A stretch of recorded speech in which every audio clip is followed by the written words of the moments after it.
Hello everybody, it's Wyvern here with another bit of Total War Warhammer quick match gameplay. This time around I am playing as the Warriors of Chaos against the Crooked Moon, led by Captain Rumpanda on the map, the Silver Spire.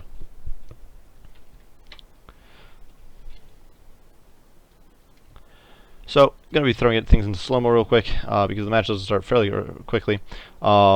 For my leadership, I did decide to run Kholek Suneater. I just think he's a fairly strong pick against most factions, and definitely against greenskins. He is very strong strength. He's very strong in single targets and large clumps of enemies. Has a fairly sizable splash bonus against large. Has Stormcaller to beat up on clumped up enemy units, which can often be the case against greenskins, especially if they bring Savage Orcs. And of course has Star Crusher just to increase his damage output. I did come in with Foe Seeker, Furious Onslaught, and Stand Your Ground as well, just to sort of beef up my front line. Alongside him, I'm bringing the Chaos Sorcerer for Death.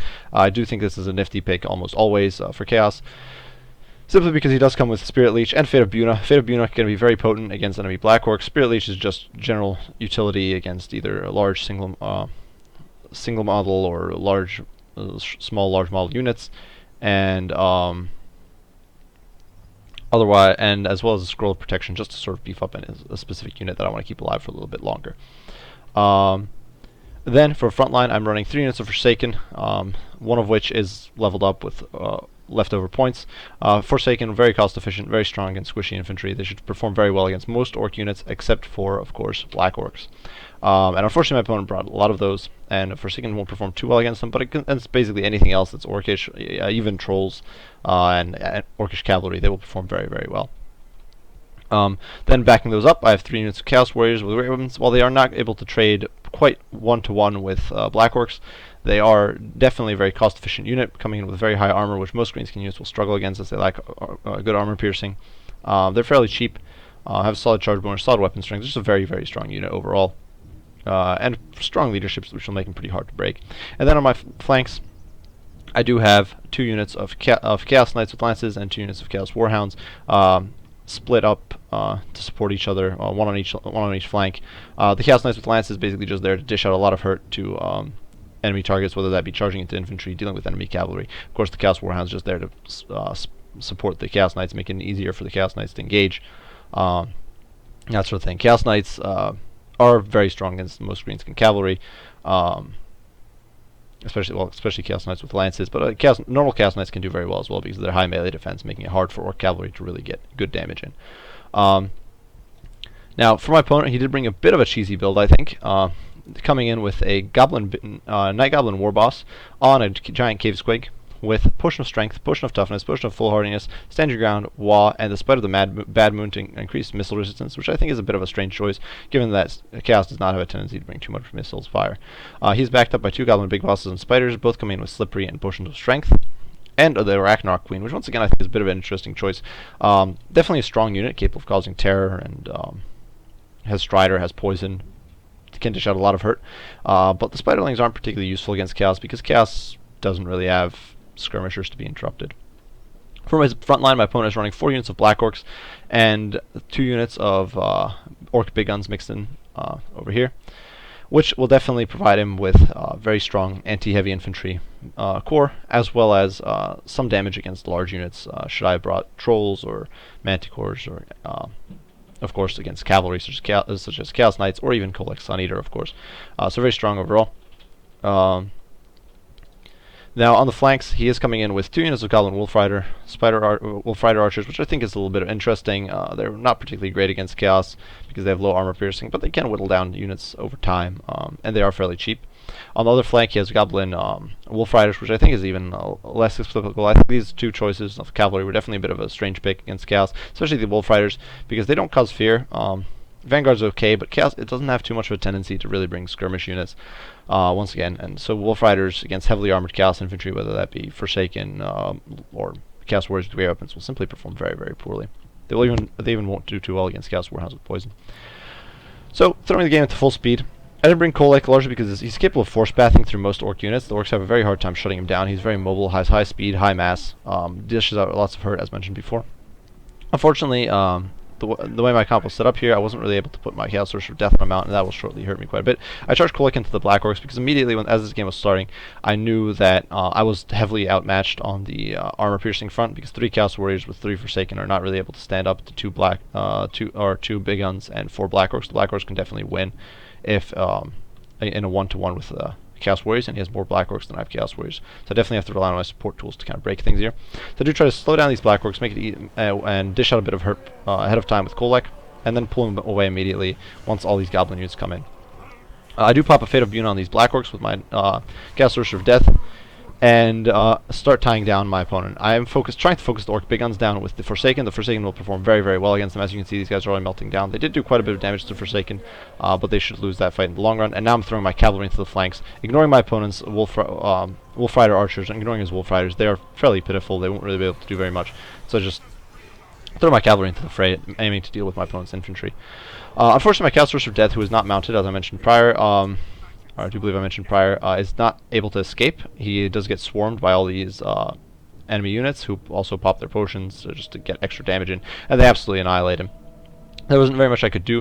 Definitely a bit of a mistake on my part. I should have tried to mix in with the infantry, keep him closer to him, but hindsight's 2020, so not much I could have done there.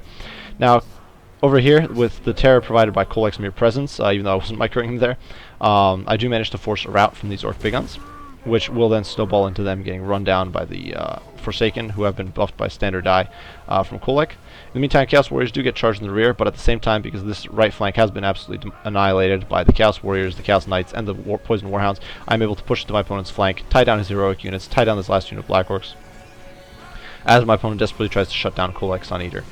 But Kholek is dishing out a lot of hurt in return, definitely putting down the beating on this Night Goblin War Boss, who does pop Spite of the Bad Moon. Not entirely sure why. I don't think it's particularly helpful in this situation, but also with Star Crusher going down, Kholek is doing a lot of damage. I am forced to pull my cavalry from the left flank to try to shut down the enemy hero horde, which is at this point becoming clustered up and sort of encircled here. My opponent does push his Wolf Riders into my rear. Unfortunately, my Warhounds were terrified, but because they were only terrified, they should regroup and come back fairly quickly, and I'm able to throw them into the rear of these Goblin Wolf Riders. Goblin Wolf Riders will not do well at all against Chaos Knights. They won't do well at all against Chaos Warriors, let alone Kholek, and they're simply just going to get destroyed very, very quickly here. Unfortunately, this does mean that my left flank is basically doomed. These Black Orcs and Forsaken are simply trying to shut down the enemy Big Guns and tie down my opponent's Archers and Black Orcs for as long as possible. And as you can see, even though this is a losing fight, the Chaos Warriors are trading fairly well, and just the fact that they're buying me a bit of time is giving me the opportunity to sort of mop up this flank. So Spider Hatchlings are going down, and I'm trying to crush those. And I'm not trying to cycle charge the Knights. This is a bit of hectic micro here, but I'm trying to cycle charge the Knights in and out, just get the most out of the Chaos Knights charge bonus, because Chaos Knights with Lances are not particularly adept in close quarters, but the extended melee, but they will do incredibly well if you can cycle charge them because of that massive charge bonus of 80. So as you can see, the 2 Goblin Big Bosses are getting absolutely demolished. They have very low armor, so they won't do too well against the Chaos Knights with their relatively high damage output, even when they're poisoned. Similarly, the Goblin War Boss, if I can find him, has similar issues, so that only really leaves the Ragnarok Spider Queen to be dishing out the hurt, and she is definitely doing quite a bit to the poor Chaos Knights with Lances and all the Chaos Warriors. But as you can see, some of these units of Chaos Warriors are still fairly healthy. Spider Hatchlings aren't going to do too much to them. They'll poison them, obviously, make them a little weaker, make them dish out a little less hurt. But they will be able to chew through my opponent's leadership. At this stage, my opponent, right as I'm casting another Stormcaller, my opponent does decide that he's had enough and leaves the game. Now, this game was cut a bit short, and because of the leave, I wasn't entirely sure if I wanted to. My opponent's units were breaking, as you can see, but because it was a leave, I wasn't entirely sure if I wanted to show it. But I ended up deciding to go ahead and show some things that you can do with Chaos if you're playing against Greenskins, and what some solid options are.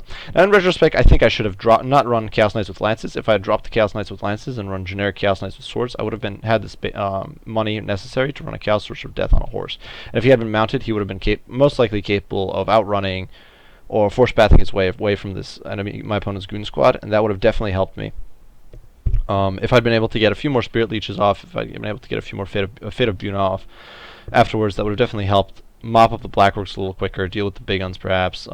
Definitely Spirit Leeches could have been helping against the Goblin Big Boss and the Goblin War Boss, but because the Sorcerer of Death was killed so quickly, I don't even think I got a second Spirit Leech off. There simply wasn't much he could do. For the rest of the army, Kholek, very strong pick. Just dishes out a lot of hurt to these heroes. Most of them basically went down to Kholek's damage. I do believe I got a Lord of the Storm in on the Black Orcs at one point, so that wasn't too bad. And of course, once again, just dishing out the damage, and he was just able to escape these guys. They weren't really able to catch up to him. He was able to kite him, run through his own infantry line, run through the enemy infantry line. They couldn't do much to him. Forsaken, of course, dishing out a lot of hurt when focused against their optimal targets, such as the Orc Big Guns or the Wolf Riders. Not so good at this unit. Most likely got caught up against the Black Orcs, and they simply will not perform well in that sort of situation. Fighting the Chaos Warriors with great weapons, well, once again, dishing out a lot of hurt to the Black Orcs. With the support of the Chaos Knights with lances, who got a decent amount of kills, and I think a lot of my opponent's breaking simply came down to the fear coming from the Chaos Knights, which could cause fear. Obviously, they can't break the Black Orcs, but they can definitely fear the Goblin Wolf Riders, the Orc Big Guns, and even though the Goblin Big Bosses and I think the Night Goblin War Boss aren't immune to fear, so the Chaos Knights can definitely cause quite a bit of a damage there, especially when they get rear charges. The Chaos Warhounds got some kills, most likely against the Wolf Riders. Definitely not a terrible job. And of course the poison just helps immensely when trying to overwhelm enemy infantry, such as Black Orcs, or that causes a lot of damage to Black Orcs or enemy heroes and Lord units. So I think a very solid pick. For my opponent, of course, some of the Black Orcs performed very well. That was to be expected. They kind of optimized to deal with heavy armored elite infantry like Chaos tends to field. Wolf Riders practically useless. Goblin Wolf Rider archers did get some kills, but given how long they were in the fight and the fact that they spent most of their ammo, nothing too impressive. Honestly, I think this was a bit of a waste of points. I think my opponent would have been better served to say and I had one additional unit of Savage Orc Big Guns, for example, or maybe even some Boar Boys. Maybe 2 units of Boar Boy Big Guns would have, or 1 unit of Boar Boy Big Guns and some Poison Spider Riders would have probably done my opponent more good than this combo of Goblin units.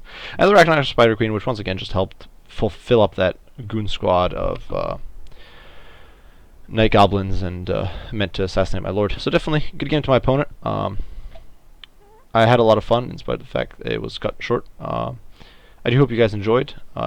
If you did, leave a like or subscribe down below. Once again, I do appreciate you all for watching, and Wyvern out.